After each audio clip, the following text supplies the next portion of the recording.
Imagine for a moment that you are standing in a room. It is 4 o'clock in the morning, the kind of blue, heavy hour where the rest of the world has ceased to exist.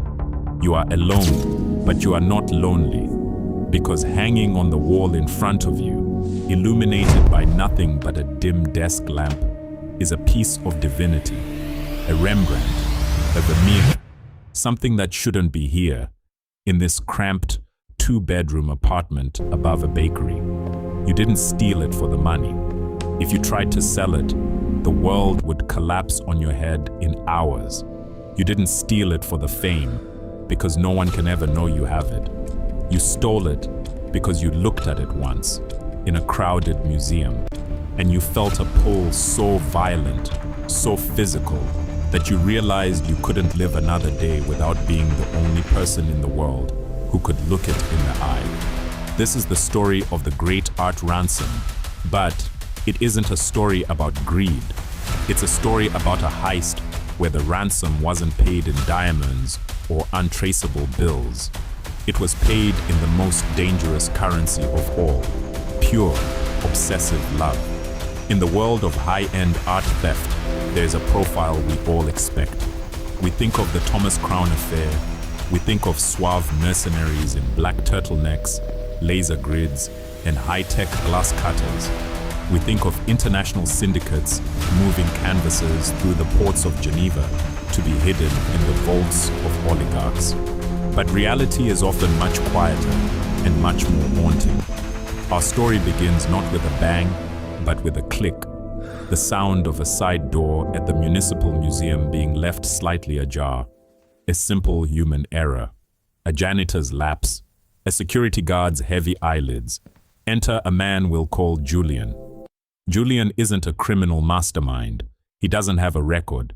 He's a man who spends his weekends in galleries, not because he's an expert, but because he's a seeker. He's someone who feels the weight of the world a little too heavily, and he finds the only relief in the brush strokes of the 17th century. To Julian, these paintings aren't assets. They aren't old masters. They are windows. And one Tuesday afternoon, he found a window he couldn't walk past. He didn't plan it for months. There were no blueprints spread across a table. He simply stayed behind. He hid in a supply closet, smelling the lemon bleach and the dusty mops, counting his own heartbeats until the lights went down. When he stepped out into the gallery, the moonlight was hitting a small portrait, a woman with a lace collar, her eyes fixed on a point just past his shoulder. In that silence, the museum didn't feel like a public institution. It felt like a temple, and he felt like the only true believer left. The theft itself was almost surgical in its simplicity. No alarms triggered, no glass shattered. He didn't even use a knife. He knew exactly where the tension points were on the frame. He eased the canvas out like he was tucking a child into bed. He walked out the side door, into the crisp night air, with $5 million under his coat. But to Julian, he wasn't carrying $5 million. He was carrying a soul. For the next 10 years, the world went into a frenzy. Interpol issued red notices. Art historians wept on the nightly news, calling it a cultural tragedy, a stabbing of the public heart. The museum sat with an empty, velvet-lined, rectangular hole on its wall, a ghost of a painting that reminded every visitor of what they had lost. But while the world was mourning, Julian was living a double life. By day, he was a ghost, a quiet man with a quiet job, someone you wouldn't look at twice in the grocery store. But by night, he was the king of a private universe. He didn't hide the painting in a safe. He didn't wrap it in plastic and bury it under the floorboards. He hung it. He hung it right across from his bed. He bought specialized UV filtering bulbs to ensure the light wouldn't fade the pigments. He adjusted the humidity in his apartment with the precision of a laboratory. He spent his evenings sitting in a folding chair, sipping tea, and talking to the woman in the lace collar. He had committed the perfect crime, and his reward was a total crushing isolation. You see, This is the part the movies don't tell you. When you steal for love, the object of your affection becomes your jailer. Julian couldn't invite friends over. He couldn't have a girlfriend. He couldn't even have a repairman fix a leaky pipe without the fear of the veil being lifted. His life shrank until it was exactly the size of that canvas. The ransom in this story started to manifest not in money, but in Julian's own sanity. He began to feel that the painting was judging him, that the woman in the portrait knew she was a captive. The very beauty that had driven him to ruin his life started to feel like a cold, silent accusation. He had saved her from the common gaze of the public, but in doing so he had murdered her purpose. A painting that isn't seen is a song that isn't heard. The twist came a decade later. It didn't come from a tip-off or a forensic breakthrough. It came from a letter. The museum director received a package. Inside was no note, just a single Polaroid of the painting. It wasn't a threat. It was a proof of life. The painting looked better than it ever had.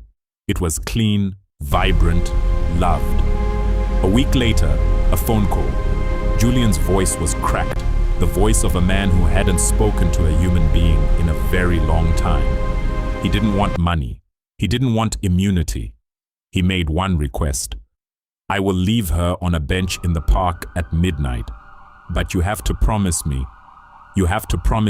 you'll change the lighting in the east wing. It was too harsh. It was hurting her. When the police finally tracked the call and moved in on the apartment, they found the door unlocked. The room was spotless.